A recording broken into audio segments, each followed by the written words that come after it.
All right. Looks like, all right, I'm live.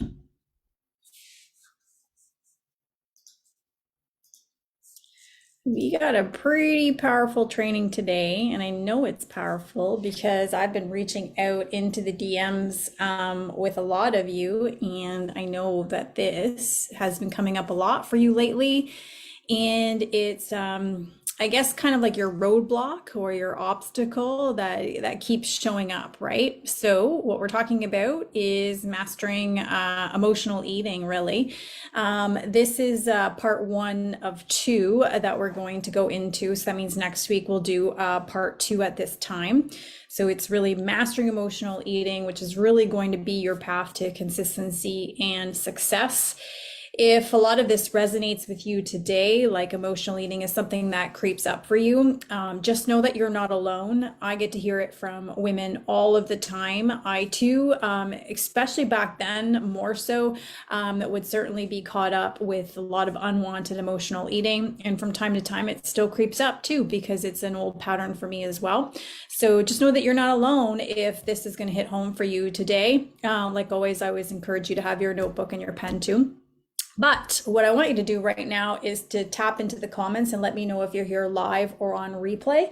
I really love knowing who the action takers are, perfect or imperfect or not. I just love to know who's actually tuning in, who's actually getting their notebook and their pen ready, and who's actually ready to kind of say, yeah, maybe there's something to this. Maybe I do need to try something different around my emotional eating. So Sharon says, hi, Sharon.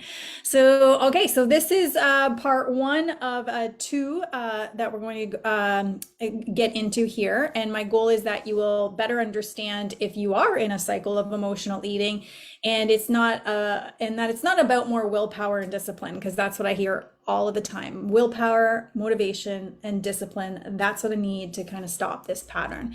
I'll also want you to understand that it isn't all doom and gloom or bad either, but it is a signpost, and one that more willpower, more motivation, and more discipline just won't fix. And why? Hi, Renee. When we focus on willpower, motivation, and discipline, control or buckle down, we're kind of distracting ourselves from where it really needs our attention. Hi, Christine. I like this. Yes, you guys are perfect action takers. Loving it. Okay, so now I'm getting distracted.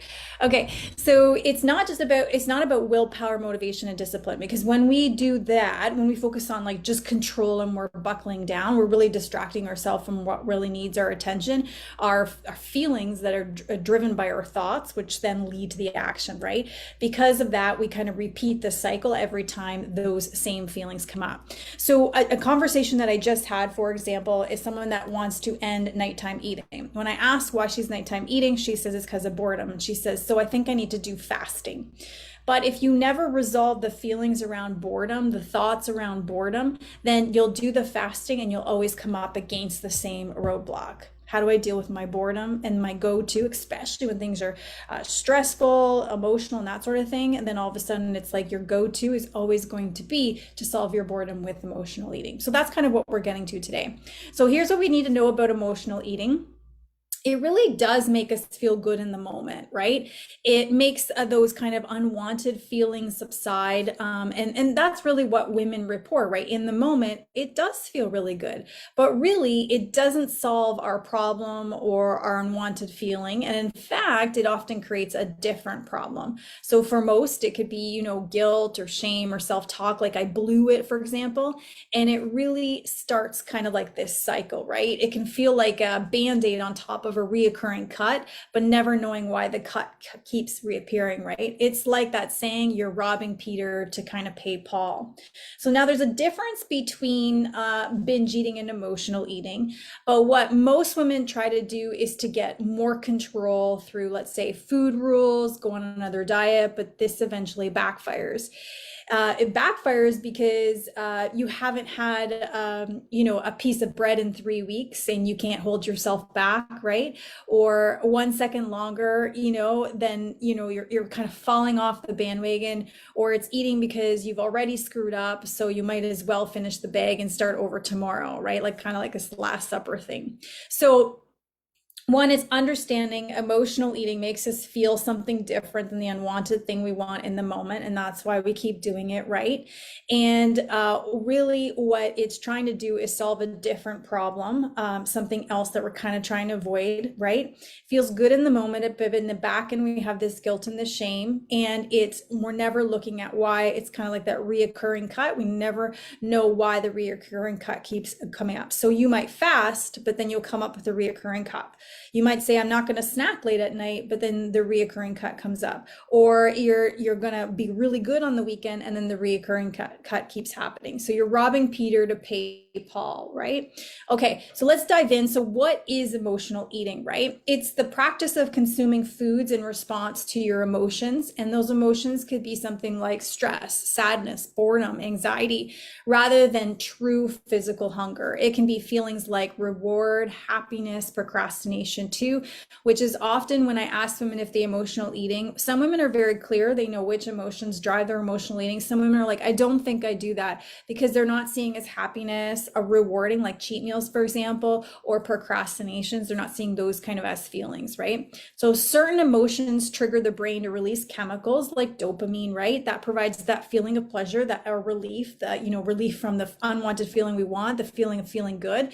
And food, especially high in sugar or high in fat options, can activate, those similar pleasure centers, leading to a temporary kind of mood boost. So that's why when we have like the unwanted feeling or the unwanted trigger, for example, usually it's driven by thought, and then it's driven, then it releases an emotion, and then the emotion leads to the action. That's kind of how it kind of goes, is that you're getting a temporary feel good, right? A relief from whatever you want. But the reason why we go to the high fat or the high sugar options is because it activates those similar pleasure centers. So that's why we're drawn towards those foods more. And food is often associated with comfort and positive memories. So turning to it during challenging times is like a natural response, right? Especially if you're like feeling challenged, you have unwanted feelings or uncomfortable thoughts, then if it's food that you're going to, so I give you an example, is like, whenever I was little and my mom wanted me to be good, she would always be like, give me an ice cream.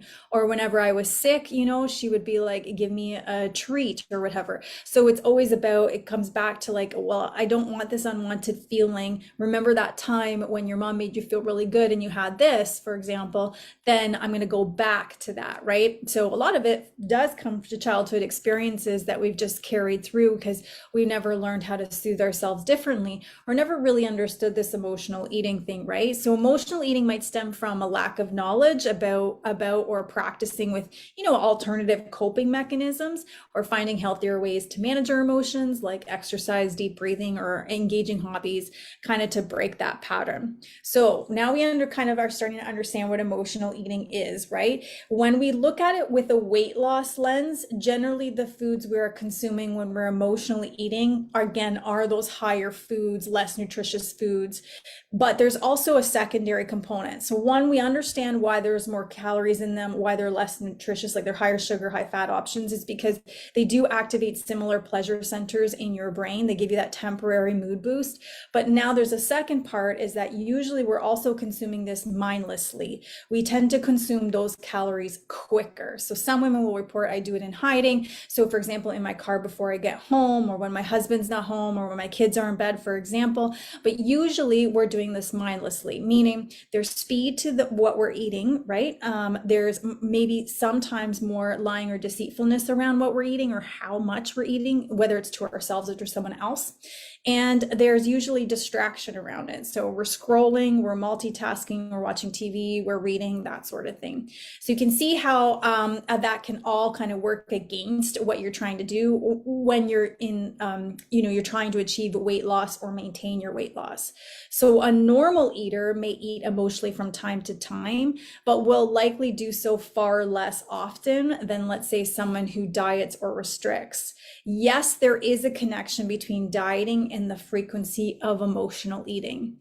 So the difference between someone who has a bowl of ice cream after a hard day and the person who flies off the handle into a weekend-long eating episode or takes a week to get back on track comes down to that level of control, but never addressing that root cause and the struggle around, let's say, diet mentality. So it's never getting to, that example I gave you is that the cut keeps reoccurring. We keep putting a Band-Aid on it. We're never really looking at the root. Why does the cut keep happening, right? Why does it keep coming back? So sure, like a normal eater can still emotionally eat, but generally there's less frequency, there's less attachment, or that back end, the feelings of like guilt and shame or remorse that we might feel afterwards. Where someone who engages in emotional eating, there is a connection to being someone who has dieted frequently or constantly keeps going to like that restrictive dieting approach, typically, which involves not eating these foods, like it's a hard pass. And so you can eat the ice cream and not, after a hard day, for example, but there's a difference between that person who can do that. It's less frequent. There's no emotional attachment. There's no back end stuff, right? Versus someone who flies off the handle, has those feelings on the back end, feels like they're off track. Now they got to get back on track. And then if you look, you kind of see this pattern over and over and over, right? So folks who are not emotionally attached to being good around food, that is women who are not on say a wagon around food, will not fall off a wagon when they eat emotionally because they're not on a wagon, right? So dieters will, and falling off the wagon is always more intense than like an easy bowl of ice cream to self-soothe. Give me a thumbs up if that's resonating with you, because oftentimes it's like we always want to have a comparison, right? My eating to a normal eater, what's the difference? And it's to say that both of them might emotionally eat, but the outcomes look very different. So you might see two people eating ice cream, eating the same amount, but someone who has a dieting history or has a lot of unwanted emotional eating, it'll look different on the back end in their thoughts and their feelings, like all of that. Whereas this one can eat the ice cream, move on, right? It's not a big deal. And generally the difference is one's on a wagon, one's not on a wagon, right? So let's first break down some of the eating patterns, okay? Because we need to understand that we eat for more than one reason, right? One, we eat for physical hunger. It generally comes on slowly, gradually builds up like a rumbling in your stomach, low energy, irritability, and a general kind of feeling of emptiness. It's often satisfied with a variety of food, not with a specific food. So physical hunger, this one's a really good point, because a lot of women, when I coach them, they are not aware of the signals that their body sends to tell them that they're not physically hungry until they are hangry or stuffed. They only know those two extremes on the spectrum. They actually don't know when their body is sending the signals way before they're hangry, because we know if we respond to hunger when we're hangry, we make different decisions, right? So, and then what we need, and then the second part is when I coach women is often they'll be like, well, I was hungry. And then when we dive in, what made you choose that choice? We start to realize it's actually because they weren't physically hungry. It's that they were denying the feelings or the thoughts. It's like I was mindless and this was just more accessible to me or easier. I was tired, which is again, emotional eating. Tired is a feeling, right? So physical hunger is gradually, it builds over time. It's rumbling in your stomach, right? It could be a little bit of irritability or emptiness in your stomach, and you're open to eating all varieties of food. It's not something specific, right? It's not an incessant, obsessive thought about something. Okay, so can you address physical hunger before it gets to hangry? And a lot of women that I coach aren't there. Emotional hunger comes on suddenly, and it's usually triggered by something really specific. It's triggered by specific emotions, whether we're aware of them or not, but it's often accompanied by, let's say, a craving for something specific, right? Specific comfort foods like chocolate or chips. It's more about seeking relief or distraction than a nourishment. So as we go into part 1 and part 2, we're going to really dive into emotional, because not all emotional hunger or emotional eating is bad, right? We're just talking specifically about the unwanted ones or the frequent patterns that interrupt you from getting to your goals or the obstacle. So emotional eating is sudden, right? It's a specific food triggered by a specific emotion, usually coming from a specific thought. It's usually the higher calorie, less nutritious foods that we're after. Okay, but stick with me, because we're still going to dive this in, because it's not to say that every time we dive into those foods it's emotional eating. Okay, so and then there's the next one, the third one is like mind hunger. It's like habitual hunger. It's simply not eating because it's physical hunger or emotional hunger.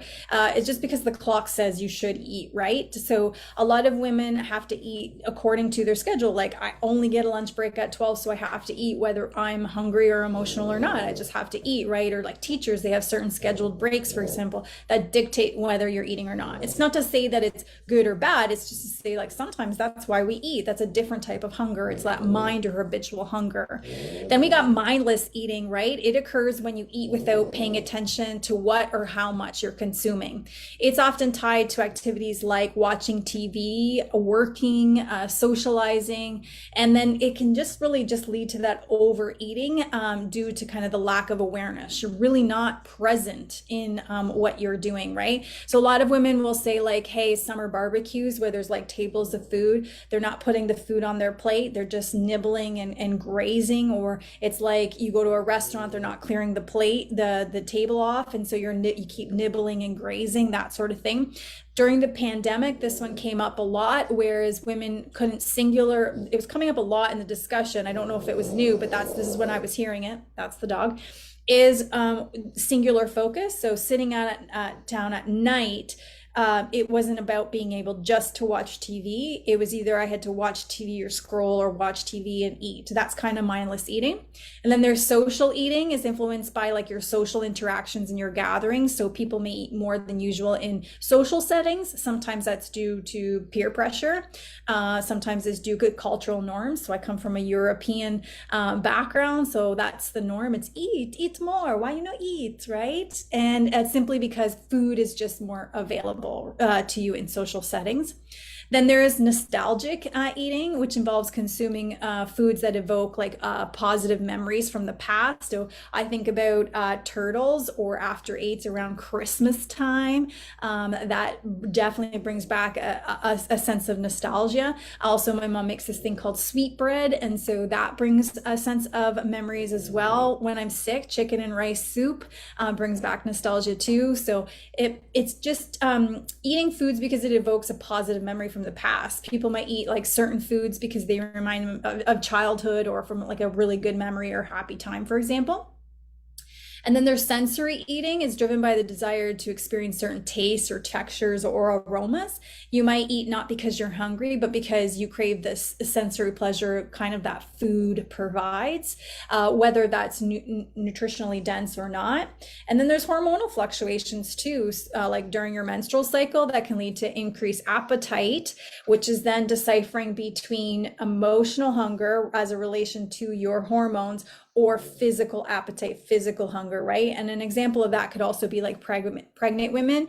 They really experience unique cravings and hunger patterns too. So all this to say, this isn't an either or thing. You aren't either eating because you're physically hungry or emotionally hungry. There are many different reasons why you eat, and most of us aren't aware of them because we just eat. Right? But how cool would it be now that you know, like how cool would it be for you now to take inventory of why you're eating? Because that would help you narrow down the pattern, which we're going to talk a lot more in part 2. So emotional eating is usually triggered by some underlying emotional trigger, which we've already talked about, right? Which could be something as simple as I'm bored at work, or something more challenging that's, sometimes therapy is good. Counseling is good. I highly recommend everybody have somebody to kind of unpack things for you, because a lot of us aren't aware of what it is that we're doing now, where it came from, where it stems from, and why we're still carrying that with us. So working to address those triggers may certainly lessen emotional eating, but it's unrealistic to think that you're only going to eat to fuel yourself physically. That emotional eating is completely going to go away, especially if you spent years with emotional eating. Food is biologically designed for pleasure, and as such, it will probably be eaten for enjoyment or for self-soothing sometimes, no matter how well you're managing your underlying kind of emotions. So additionally, research shows that our likelihood of turning to food for comfort over other coping mechanisms is directly correlated with our restrictive thinking. Just think about that. So thinking we can live a life without coping mechanisms, that's totally unrealistic, which is what it is, right? When we're engaging in unwanted emotional eating, it goes against kind of our biological instinct to kind of seek pleasure and avoid pain. So when we need to pull out a coping mechanism for whatever reason, right? Usually we go for the one that seems most appealing, right? It's going to give us that instant soothing, the one that's most familiar, the one that's most accessible, and the one that's easiest to access. That's easiest for us because it's most familiar, which is determined by our gut instinct, not our logic. And I love this because, and I love that I'm pointing it out, is because a lot of women are be like, I know what to do. Why am I doing it? Or I know I need to stop this. Why can't I stop it? Is because in the moment you're looking to cope. You're looking to cope. You're looking for pleasure and pain. You're looking for what's familiar, right? What's known to you, what feels safe, right? You're looking for what's easiest because you're trying to cope with whatever else is. You don't have limited resources available to you to then think outside the box in that moment. And so it's not about how smart you are and that you know how to do it. It's that you go with your gut instinct, not your logic. Right? I even get caught up in it, right? So here's what we need to consider. Emotional eating can lead to an unhealthy connection between your emotions and your food. Essentially, this is what we're talking about when we talk about your relationship with food. The way we relate to people in our lives mirrors and affects the way we relate to food, as well as the way we relate to ourselves, and then it can affect our relationships with other people. All this to say is that sometimes when we think about relationships, we think about physical with people, but we don't often think about relationships with food or with the things that we do, even just with exercise too. And we don't think about our relationship with ourselves. If you were to make out a list and I said, tell me the 5 to 10 top relationships you have, often we're not listing ourselves in that because we're not thinking of ourselves as a relationship with ourselves. Does that make sense? It feels very Eckhart Tolle. But so all that to say is that you do have a relationship with what it is that you do, including food. You have a relationship with others for sure, and you have a relationship with yourself, and they're all connected. They're not separate, they're all connected, and they're all influencing one another. So here's what we need to consider. Emotional eating can lead to an unhealthy connection with food, right? And that's what we're referring to as the relationship with food. When I do that in posts or whatever, that's what I'm talking about. It can be like always going back to kind of like that old boyfriend, even though, you know, they aren't good for you, but you keep going back. It can be like always clocking in at the job that gets you the paycheck, but makes you check out of life. And it can lead to those unfulfilled or out of control feelings. So when this happens, we enjoy food less, but we seek it more or need more of it to get the same feeling we are after. It's how food can often feel addicting. The same amount no longer does the job it used to do for you, and we often need sweeter or saltier or more decadent to do the same job. So we enjoy less. So all of a sudden you go on this diet and you decide to eat healthy, and it's like, oh, this is so boring. This is so boring. And then those foods feel even more and more appealing. But now it's like, okay, well, you used to eat 2 cookies, and 2 cookies used to be sufficient enough to make you feel good, right? To release those chemicals in your brain. But now all of a sudden you need 4 cookies or 5 cookies, and that's when it starts to feel out of control. That's when you no longer have a healthy relationship with food. And when this happens, we start to enjoy the experience a lot less, because then we have a lot of those back end feelings of guilt and shame and that sort of thing. And it can feel like it sets you back to refocus on your health choices.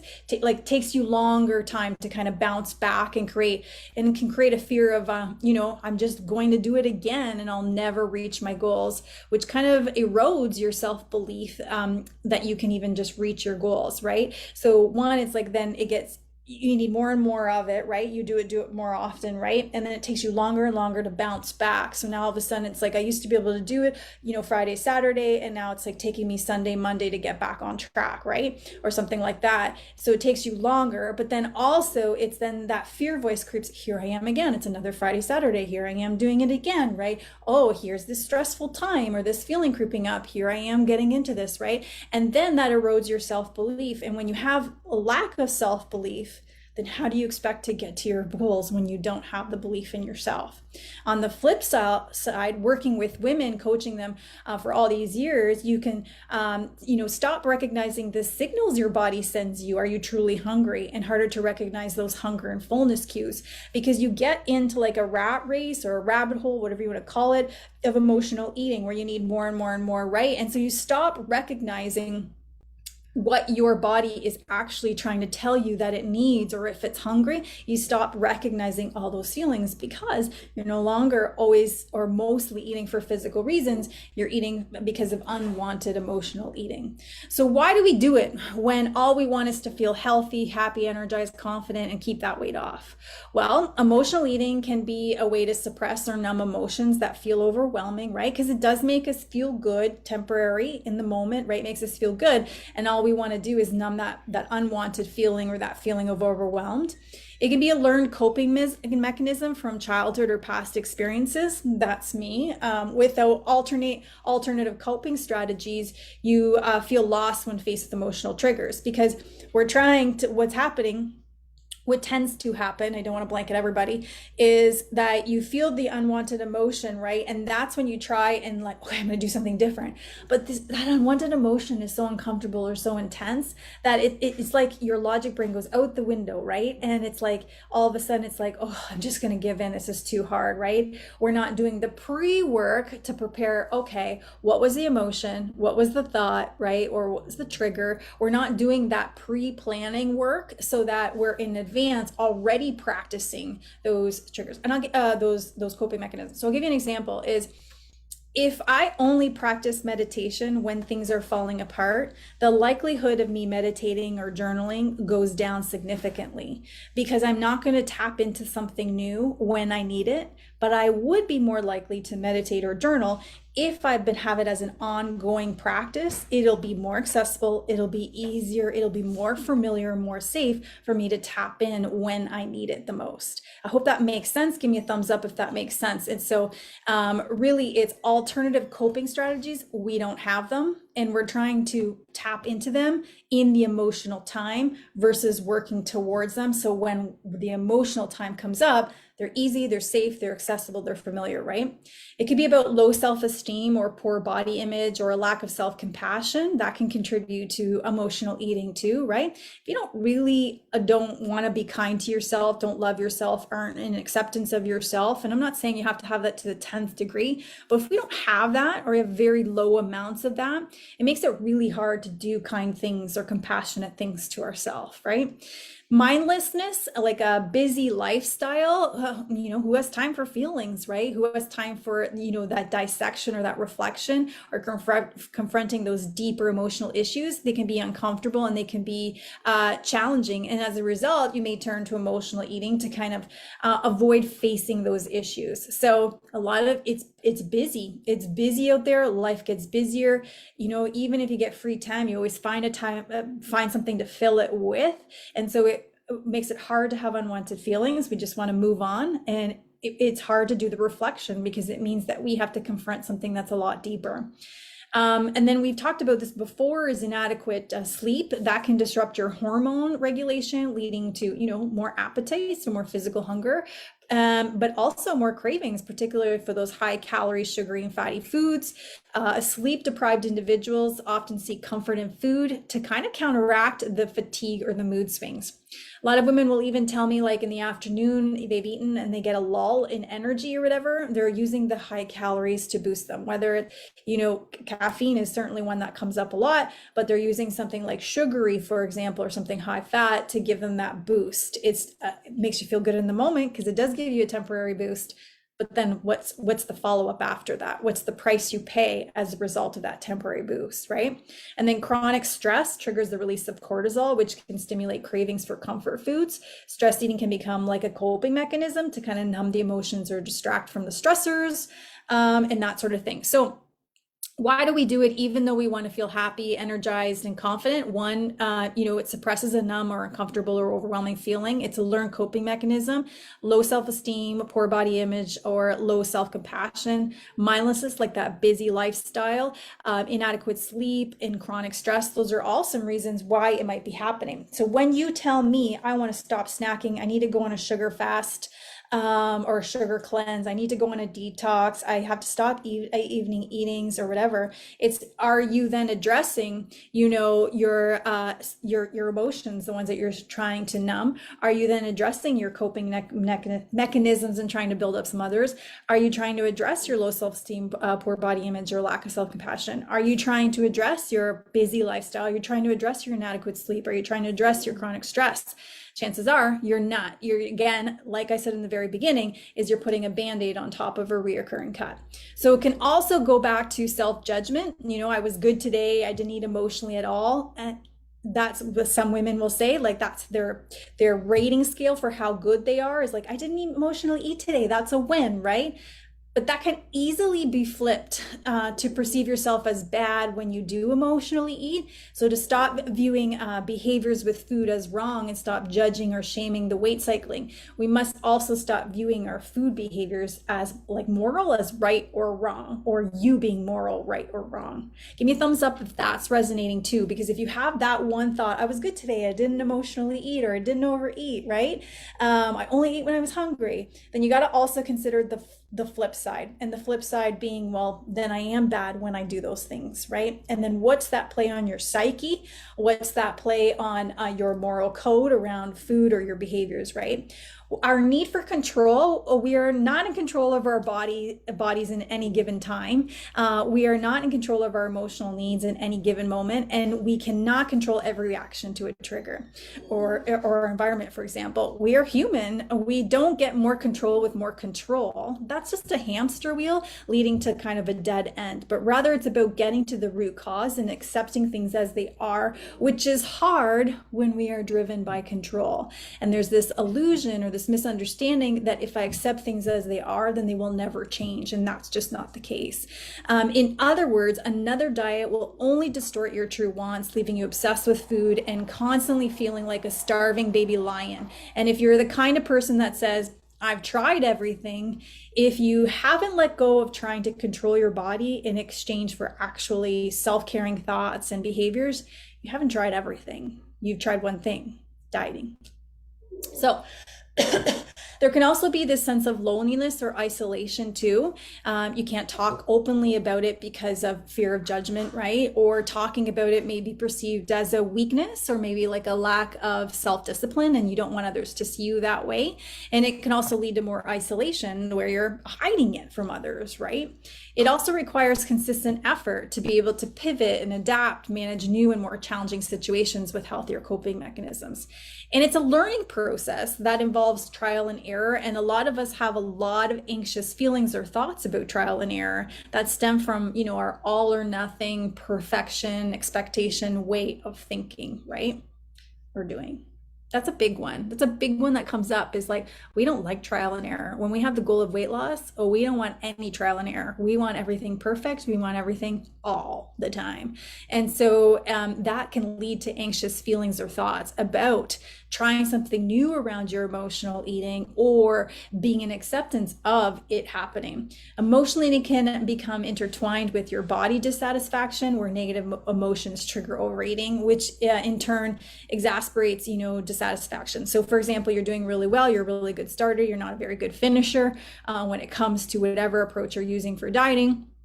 And so you look in the mirror one day, you jump on the scale says it hasn't moved, or maybe it's gone up. You look in the mirror and you're like, nothing's changed. And you're like, well, what's the point? And then you start consuming more of those foods that you've denied yourself, or foods that are not nutritious for you, because what's the point? And then it just becomes, it's not just about the food, it's now about how you view yourself and your body and your relationship with your body. It isn't just about calories in and calories out. We're emotional beings with emotional needs, and using the only coping mechanism for some of us we have readily available when we are in thought and we are in feeling. So food, or what diets have taught you, isn't about what foods you can get away with or shouldn't have, but about what makes you feel good physically, emotionally, holistically, and not just in your mouth, but in your body, in your mind, and in your soul. And that is possible. That is possible. So in general, when I coach women, when they say a change in routine messes up their best intentions, sure, sometimes it's that physical change in routine. Like maybe some of us experience that going from, into the summer season, or we'll experience that going into the fall, but often it's a change in thought and feeling. We're not considering that that's also a change. Not getting along with your partner, leading to feelings of feeling like undervalued or underappreciated, not feeling heard, lonely, or alone. Food is a really good companion in those instances when you have different thoughts and feelings, right? And feeling like you are, crushing it at work, at home, with your health and fitness, in your fitness goals, and using food as a reward for your efforts, or a work deadline that has you feeling all things stressed, you eat to seek comfort and soothing. So it's not just a change in physical routine, it's a change in thoughts and feelings as well. There's this notion that we're supposed to be happy all the time, but that's just not true. So emotional eating can lead to fluctuations in your mood, your self-esteem, and your motivation, right? And the emotional highs and lows can hinder your consistent commitment to healthy habits that you need in order to maintain or see the weight loss, right? You want to be more consistent, but often the missing ingredient is learning to feel those feelings. It's a big one. So when we say we've tried all things, it's like, have we learned to feel all feelings? So when we strip away all the harsh judgment of our emotional eating, when we stop calling it a problem in and of itself, we can finally see it for what it truly is: an alert that something in our life needs our attention, something completely unrelated to food or weight. Okay, if I had a mic, I would mic drop here. And I hope that you would mic drop it for me as well, and you can do that by giving me a thumbs up, because again, this goes back to women saying, I need more willpower, discipline, and motivation, right? I need to be more inspired. I need to stop snacking late at night. I need to go on a detox. I need to go on a sugar cleanse. I need to stop snacking. I need to stop overeating on the weekends. And it's an alert that something in our life needs our attention. It's something completely unrelated to food or our weight. When we're doing this over here, we're not giving attention to what it is that we need. It's a Band-Aid on top of a reoccurring cut. Eating is emotional. Food, like sex, right, has an impact on the way we feel. The effects may be temporary, but they still exist, and you're allowed to utilize food as a coping mechanism if you choose. And I know what you're thinking, but Cindy, where do I draw the line? If I let myself eat emotionally, I'll never stop. And the answer is, you get to draw the line wherever you want to draw it. I don't teach women how to not eat emotionally, which implies that emotional eating is some devil that none of us should dare take part in without some sort of shame.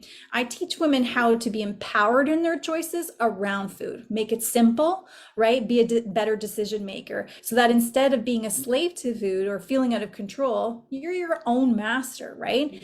So if this video was helpful, give it a like. This is part 1 and part 2. If you have questions or comments, leave them below. And as your coach, I'm here to provide you with ongoing support and guidance on your journey to a healthier, more empowered life. So if you're ready to transform your relationship with food and your body, lose weight, and maintain a flexible, healthy lifestyle, I do offer a 12-week personalized coaching journey. If you're here right now, August 16th, just know that I have started a wait list for the 5 openings for September. So if you're looking for that, or you're looking like, hey, this has really resonated with me, and I like what what you said about how you coach women, then just shoot me, a DM or send into the comments and say want, and I'll give you the link to sign up for the waitlist. Plus, it'll have more information about one-to-one remote coaching online with the highest level of accountability. And you're going to learn a lot about yourself. But for those that are seeking accountability and consistency in a different way, you like fitness challenges, you like group community, you like that sort of thing, and you don't need such a personalized attention or one-on-one accountability in that sense, the group gives you that, then you can join our consistency club. There are a series of challenges throughout the years where we challenge and build up our skills and our habits, and then where we maintain a certain level of consistency in between those challenges. And if you're here on August 16th, our next challenge is October 1st. It's the Little Black Dress Challenge there.